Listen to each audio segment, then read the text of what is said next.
नमस्ते। इस समय जिस सेगमेंट में हम हैं इस बूंदी के किले में, वो है चित्रशाला।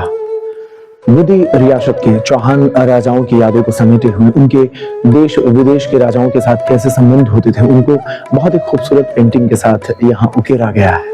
हम चित्रशाला में न सिर्फ उसको देखेंगे किस तरीके से चित्रकारों ने उस हिस्ट्री को समेटने की कोशिश की, बल्कि उसको रियल टाइम में किस तरीके से वो अभी अवशेष दिख रहे हैं उसके साथ कंपेयर करने की कोशिश करेंगे। ये चौहान के हड़ौती जो राजा रहे हैं, उनके देवी देवताओं के प्रति कैसे संबंध रहे, उन सारी चीजों को यहाँ पर हम एक्सप्लोर करने की कोशिश करेंगे। ये है बागीचा, जिसको हम आने वाले कुछ चित्रकारी का हिस्सा बनते हुए देखेंगे। यहाँ पर हमें चार भुजा नाथ जी देखने को मिल रहे हैं। ये यहाँ के चौहान राजाओं के अपने इष्ट देव रहे हैं, जिनकी बड़ी मान्यता रही है। वहीं पर हम इस मोदी के ये जो लोकल आर्ट रहा है उसके बारे में यहाँ पर आपको दिखाने का प्रयास करेंगे। इसमें खास बात ये होती है कि जो महिलाएं होती हैं उनका हाफ फेस दिखाया जाता है और इनका पूरा का पूरा जो माथा है वो दिखता है हमें। इनके जो कपड़े होते हैं वो इस तरीके से होते हैं जो सेमी ट्रांसपेरेंट होते हैं। आप यहाँ पर देखिए, इन रानी के बाह आपको दिख रही है, कुछ इस तरीके से इसको ट्रांसपेरेंट डेवलप किया गया है। आंखों का जो चेहरे का भाव है ये मोदी की अपनी स्थापत्य कला को दर्शा रहा है। हम थोड़ा ऊपर की ओर बढ़ेंगे तो ये है उड़ीसा के जगन्नाथ महाराज जी का कलाकृति दर्शाया गया है। इसी के बगल में है, ये देखें, अगर आप करीब से देखेंगे तो यहाँ पर सूंड और नंदी का चेहरा एक साथ जोड़ करके कलाकार ने बनाने की कोशिश की। मां पार्वती और शंकर जी के साथ इनके ट्यूनिंग को देखा जा सकता है। यहाँ के चौहान राजाओं का देवी देवताओं में बहुत बड़ी आस्था रही है। इस तस्वीर को देखें तो भगवान श्री कृष्ण, जिसमें बहुत ही आध्यात्मिक भाव दर्शाने की कोशिश की गई है। इस चित्र में देखें, भगवान कृष्ण ऐसा लगता है राधा के साथ है, जबकि सच्चाई है भगवान का प्रेम बहुत सारे पूरे संसार की गोपिकाओं के साथ है। अगर आप इस तस्वीर को करीब से देखेंगे तो इसमें भगवान सिर्फ राधा के साथ ही नहीं है, उनका लगाव अनंत रानियों के साथ जुड़ा हुआ है। अगली पेंटिंग बहुत सारी बातें कहती है, आध्यात्म से जोड़ती है। यहाँ पर देखिए तो गोवर्धन पर्वत को किस तरीके से भगवान कृष्ण ने अपने ऊपर उठा रखा है उसको आप देख सकते हैं। हर एक रानी के माथे को देखें, ये बूंदी रियासत की अपनी एक पहचान है कि जो महिलाओं की चित्रकारी की जाती है उसमें माथा, जो उनकी ललाट है, पूरी तरीके से दिखती है। इस चीज को यहाँ मेंशन किया गया है। आप देखें, यहाँ जो माथा है, ललाट है, वो पूरी तरीके से दिख रही है और इसमें गोवर्धन पर्वत को उठाए हुए भगवान श्री कृष्ण को दर्शाया गया है। एक और इमेज में हम यहाँ पर दर्शाने की कोशिश करेंगे दो हाथियों के बीच में किस तरीके से लड़ाई हो रही है। यह है बूंदी रियासत की अपनी पहचान, जिसको हम यहाँ देख रहे हैं। जैसा हम लोगों ने मुख्य किले के प्रांगण में देखा था, एक था दीवाने खास। वहां राजा किस तरीके से अपने मंत्रियों के साथ बातचीत करते थे, उसको इस तस्वीर में उकेरने की कोशिश की गई है।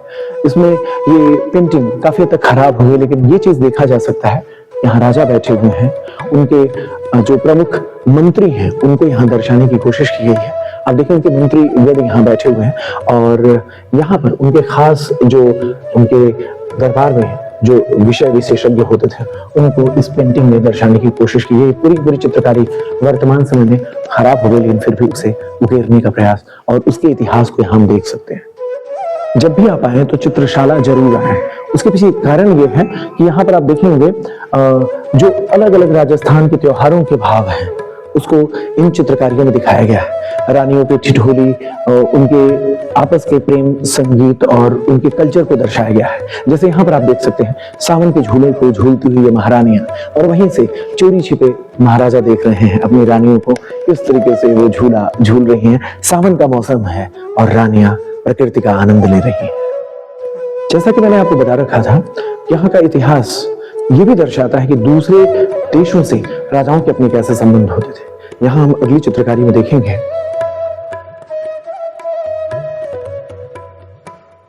ये अफगानिस्तान के एक राजा के साथ यहाँ के बूंदी के राजा का कैसा संबंध था उसको हम यहाँ पर देख सकते हैं। अफगान राजा के दाढ़ियों को आप देखें, आप वहां पर फोकस करें, ये दाढ़ी को देख सकते हैं और यहाँ के राजा की बातचीत दर्शाई गई है। वहीं पर आप देखेंगे किस तरीके के व्यापारिक संबंध होते थे। अफगान राजा ने वहां के जानवरों को राजा को गिफ्ट किया, बूंदी के राजा को गिफ्ट किया। वहीं बूंदी के राजा ने यहाँ के अपने घोड़ों को अफगान राजा को गिफ्ट किया है। चित्रशाला की एक और खास पेंटिंग हम अब देखने जा रहे हैं जो रियल आइडेंटिटी को दर्शाता है, किस तरीके का चित्रशाला में कलाकार काम करते रहे होंगे।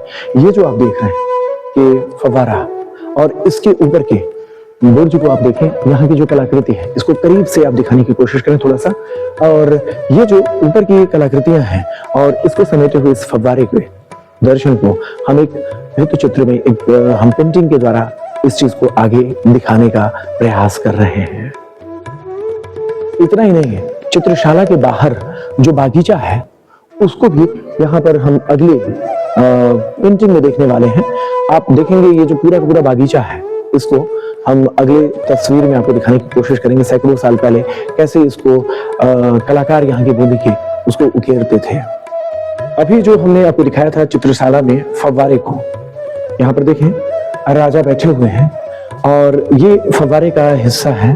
फव्वारे के हिस्से और उसके ऊपर राजा यहाँ पर इसी गैलरी में बैठे हुए और गैलरी के ऊपर का जो छज्जा अभी मैंने आपको ऊपर दिखाने का प्रयास किया था वो सारी चीजें यहाँ हम उसको एक्सप्रेशन में इस ऑयल पेंटिंग में देख सकते हैं। राजा का बैठा हुआ जगह और उसी के बगल में जो हमने आपको बाहर का बागीचा दिखाया था वो यही बागीचा कलाकार ने अपनी अपने उस स्मृतियों को ताजा रखते हुए यहाँ पर उकेरा था, जो हम बागीचा भी आपके साथ डिस्कस कर रहे थे। इस चित्रशाला में ऊपर की ओर जो आप देख रहे हैं, क्या आपको लगता है ये सूर्य है? नहीं, ये उनकी पत्नी है स्वाहा और उनको इसके छज्जे पर, इसके ऊपर छत पर उकेरा गया है। इसी के बगल में आप देखिए भगवान श्री कृष्ण गोपिकाओं के साथ रासलीला करते हुए और उसी से नीचे ये बेल्जियम ग्लास आपके सामने दी गई है। पूरी चित्रशाला हमें बहुत सारी चीजों के बारे में बताती है। जब आप आएंगे तो इसे पूरी तरीके से एक एक चित्र को निहारने का अपना आनंद है। हम यहाँ देख सकते हैं किस तरीके से बेल्जियम ग्लासेस नीचे जो तोड़ी फोड़ी गई हैं। ऐसे स्मारकों को संरक्षित करने की जरूरत है। जैसा ASI पहले इतना जब उसके अंडरटेकिंग में नहीं था तो इस तरीके की जो मजबूत गिलासें उस समय के पुराने इतिहास को दर्शाती थे वो इस समय टूट फूट गई हैं। इतना ही नहीं, जब हम ऊपर की ओर देखते हैं तो आसपास के राजाओं के साथ मोदी के राजा का कैसा संबंध अपने कोटा के राजाओं के साथ होता था, झालावाड़ के राजाओं के साथ होता था, उसको दर्शाता हुआ ये चित्र यहाँ उकेरा गया है। दो राजा आपस में बातचीत कर रहे हैं। ASI के अंडरटेकिंग में आने के बाद काफी सारी चीजें यहाँ संरक्षित हुई हैं और आप देख सकते हैं इस पूरे शहर को यहाँ दर्शाया गया है। आप किस तरीके का उस समय शहर का बसावट होता था उस चीज को एक बड़े से भित्ति चित्र में यहाँ बनाने की कोशिश की गई। राघव दिखा रहे हैं, हमारी मदद कर रहे हैं, जहां पर हम इस पूरे चित्रशाला में मोदी के शहर को देख सकते हैं। एक बार फिर से चंदन की लकड़ी का बना हुआ ये दरवाजा है जो राघव हमें दिखा रहे हैं। ये आइवरी हाथी दांत का बना हुआ है, आप यहाँ पर देख सकते हैं। हाथी दांत के द्वारा यहाँ पर उकेरे गए इस चंदन की लकड़ियों को आप यहाँ देख सकते हैं। बूंदी में मान्यता है कि राजा इस शहर के न्याय के देवता हैं। मरने के बाद उनको एक भगवान की स्थिति दी गई है। इसी वजह से देखें यहाँ पर राजा की पूजा यहाँ पर की गई है और पुरानी कोतवाली में इनका मंदिर भी है, उस चीज को यहाँ दर्शाया गया है। राघव यहाँ पर हमें बताने की कोशिश करेंगे शिकार बुर्ज, जो हमने पिछले एपिसोड में देखा था। पूरे एपिसोड को आप देखेंगे तो शिकार बुर्ज को समझ पाएंगे। शिकार बुर्ज पर हमने जाकर के बांसुरी का आनंद भी लिया था। ये शिकार बुर्ज का वो जगह है जिसको आर्ट में दिखाया गया है और नीचे की ओर वो पानी का ये देखें, पानी और पानी को पीने के लिए आया हुआ जानवर उस लालच में आता है और राजा ऊपर से उसको बंदूक चला करके उसे मार देते हैं। कल एग्जैक्टली हमने इसी छतरी को देखा था, राघव इसके ऊपर गए हुए थे, हमने इन सारी चीजों का आनंद लिया था। जब आप आए तो शिकार बुर्ज एक बार जाने का मौका मिले तो गाइड की मदद से जरूर जाएं, इसे एक्सप्लोर करें। इस तरीके से चित्रशाला राजस्थान के रंगीले राजस्थान के इस मनोरम रंगीन भित्ति चित्रों के द्वारा हमें अपने आप से जोड़ने का प्रयास कर रहा है और हम इसके साथ जुड़े हुए हैं। बूंदी का ये शहर बहुत सारी यादों को समेटे हुए है। इसे और बेहतर बनाने की जरूरत है क्योंकि इसकी हिस्टोरिकल बहुत इंपॉर्टेंस है। खास तौर पर अपनी आने वाली पीढ़ियों के लिए इसे सजोए जाने की जरूरत है। बागीचे में भगवान शिव और उनके नंदी को भी दर्शाया गया है। शानदार सी परंपरा रही है और यहीं पर एक खूबसूरत सी डिजाइन आप सामने ही देखेंगे, जो कि एक छोटा सा रूप है जहां पानी को इकट्ठा करने की व्यवस्था की गई है। तो इतनी सारी यादों को समेटे हुए हम बूंदी से आज विदा ले रहे हैं। आप देखेंगे पहाड़ी के ऊपर भी बहुत सारे किले हैं और ये चौहान राजाओं की ऐसी यादों को समेटे हुए बूंदी शहर बहुत ही अच्छा लगेगा। पूरे शहर में कल्चर है, हॉस्पिटैलिटी का, अतिथि देवो भव का भाव है और चित्रशाला की बहुत सारी यादों को समेटे हुए अब हम अपनी यात्रा यहीं समाप्त कर रहे हैं। ये सारी चीजें यहाँ की चित्रशाला की कलाकृतियों में हमें देखने को मिला। बहुत सारी यादें हैं। आप भी आइए कभी बूंदी, इतिहास को समेटिए। अच्छा वक्त होगा जब आप जाड़े के समय में आए। दिल्ली से काफी करीब हो चुका है क्योंकि जब से एक्सप्रेसवे बन गया तब से सुविधाएं बहुत बेहतर हो गई हैं। जरूर आइए। नमस्कार।